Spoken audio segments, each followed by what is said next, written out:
Welcome to Brunch with Brian this morning on this beautiful Tuesday. And today I want to talk, it's actually National Listening Day. Sometimes I use the national days. I always check those out on checkaday.com and check out what national days or international days it is and sometimes tie it in if it's interesting. So we always talk about scripts. We talk about scripts all the time because scripts are so vital to your success in several businesses. And in fact, even when you don't have a script, even if anytime you're making a phone call to somebody, you should sort of have a script. If you're picking up the phone and dialing, it's usually worth it to take 10 or 20 seconds or 30 seconds and kind of work out what you're going to say in advance. What you say determines what you make on these calls. So you got to say the right things. Now, normally you're going to have your scripts there.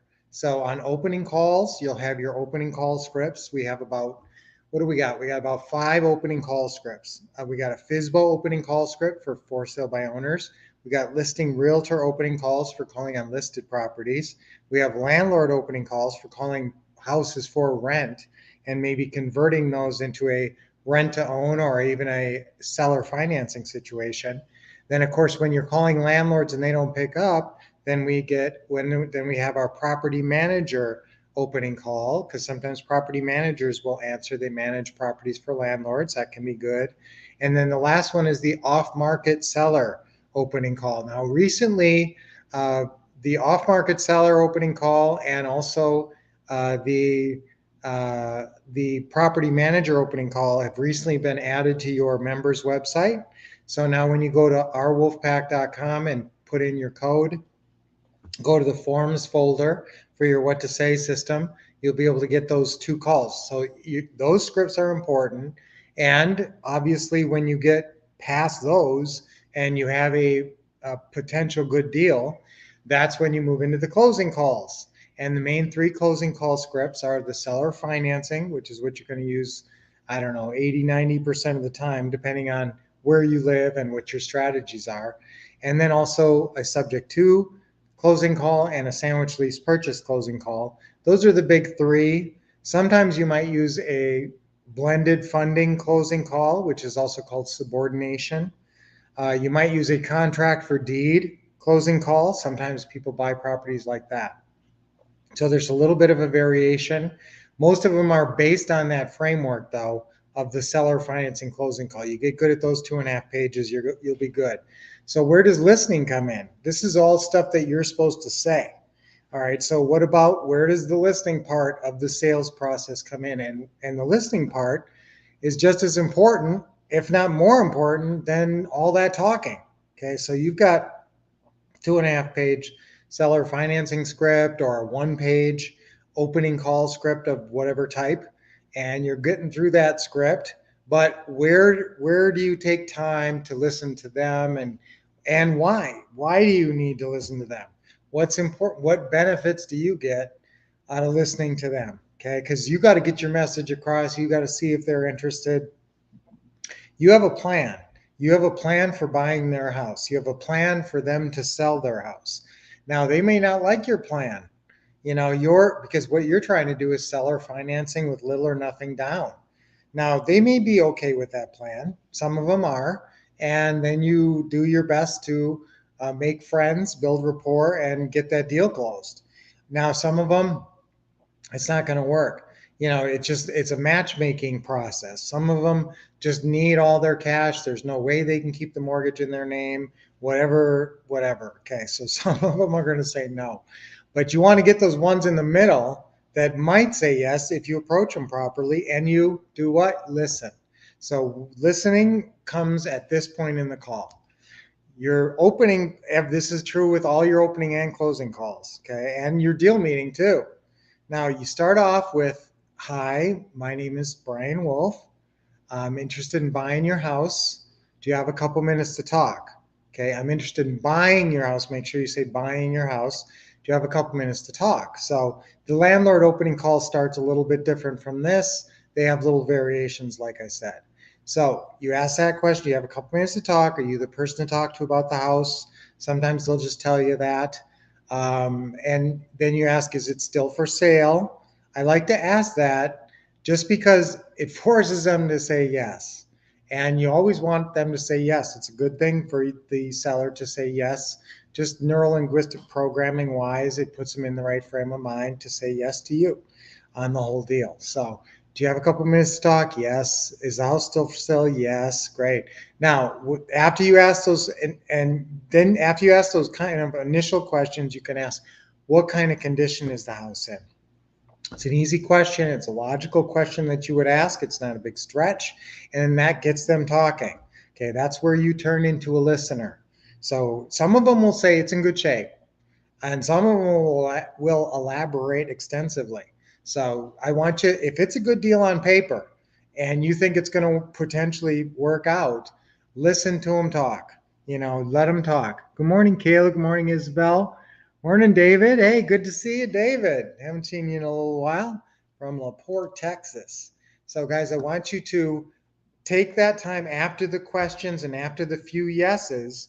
Then you say what? This is where you start to listen. Now you're going to listen when you say what kind of shape is the house in, and if they do chatter away, let them go.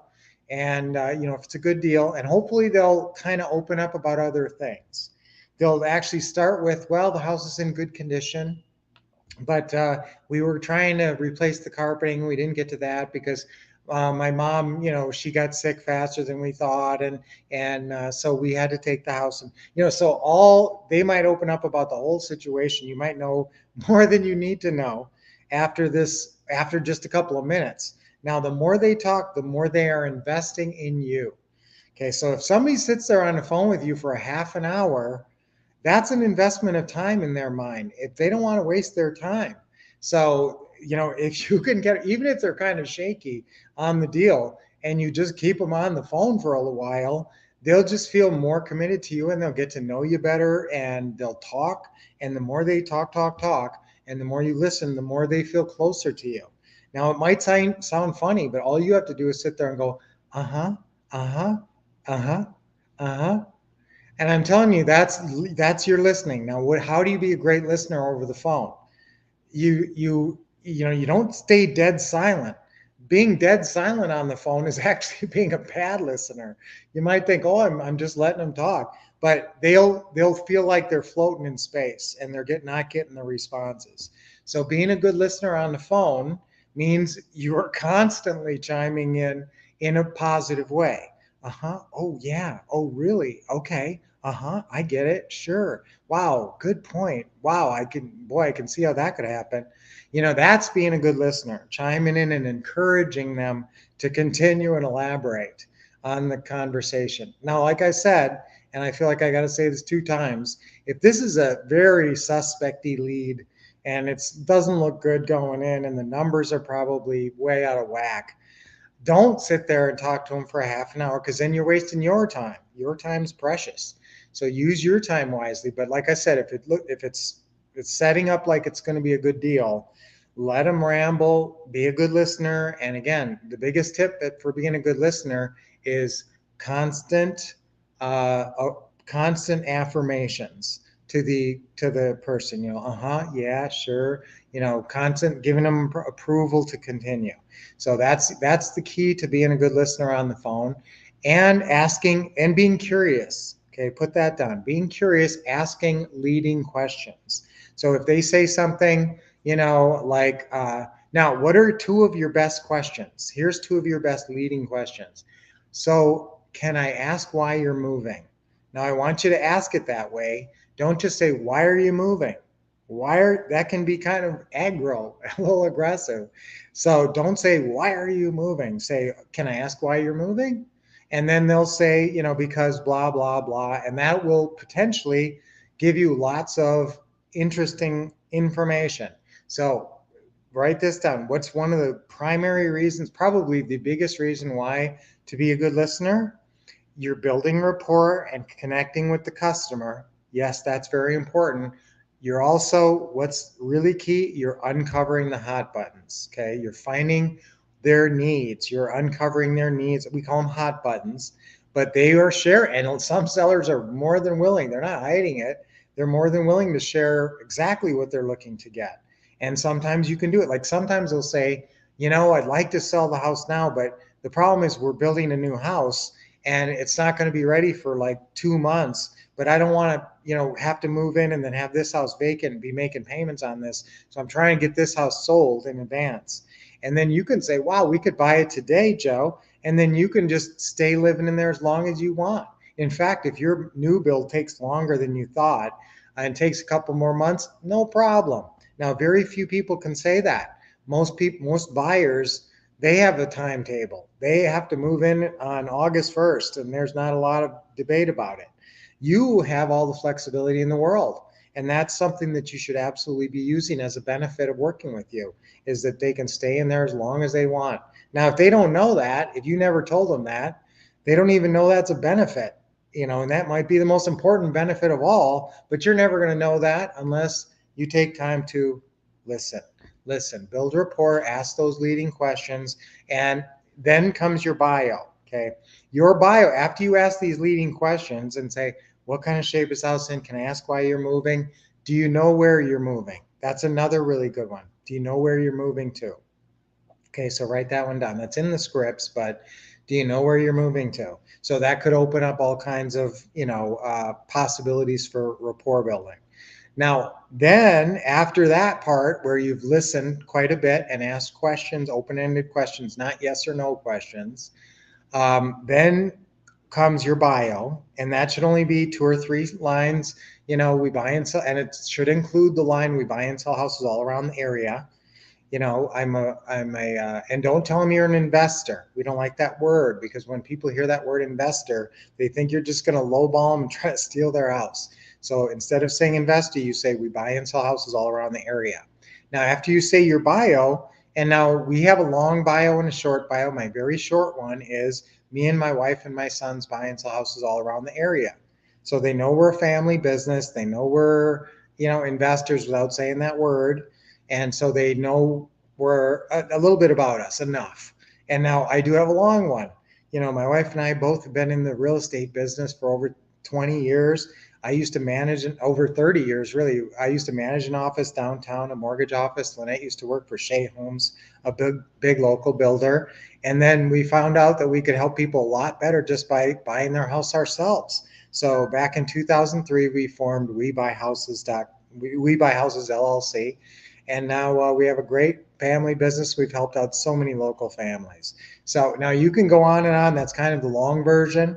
So if I say that long version, hopefully they're saying, oh, really? Oh, blah, blah. And they're maybe making some kind of an input. Okay. But they get to know me now.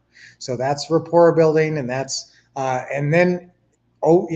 after you say your bio, give them another chance to talk. So listen again. So you say your bio, don't just race into the next part. If they have, positive comments, or, oh, I moved to here from Minnesota too, something like that can really cement the relationship. So again, that's listening is so important on your calls. You're usually doing it after you've asked those initial questions. Can I ask why you're moving? What kind of shape is the house in? Is the house still for sale? Those kind of basic questions. Then you ask them, when you say, can I ask why you're moving, or do you know where you're moving to? That's when you really stop to listen. And then when you say your bio, if they're chiming in with anything, any personal information, you're really listening there too. And throughout the call, anytime they want to talk. And sometimes it's hard because you're really focused on getting through the script, and you're really focused on saying all your lines. So just don't forget, listening is really the key, because then they really feel close to you. They feel like you know them. They feel like you know what they need, that you understand their needs, and you're doing your best to satisfy their needs. So that's it for listening. And so I love to listen. I'm a great listener. Okay, so let's do that one. That's our affirmation for today. I'm a great listener. Okay, I'm a great listener. And we always say it 3 times on 3. Okay, ready? I'm a great listener. 1, 2, 3. I'm a great listener. I'm a great listener. I'm a great listener. Yeah. All right. Good job, guys. Let's throw a deep breathing. Nice deep breath in. Hold it a little bit, and always with a big smile. Puts you in a great mood. Next breath in. Smiling, and let it out. And one more. Real deep. Oh, it feels good. Relax your shoulders and your neck. Awesome. All right, good job. Way to start your day. So let's be a great listener today. Be a great listener on your calls. You've got that one, big chunk of time after when you start asking those opening questions to listen and determine their situation and proceed accordingly.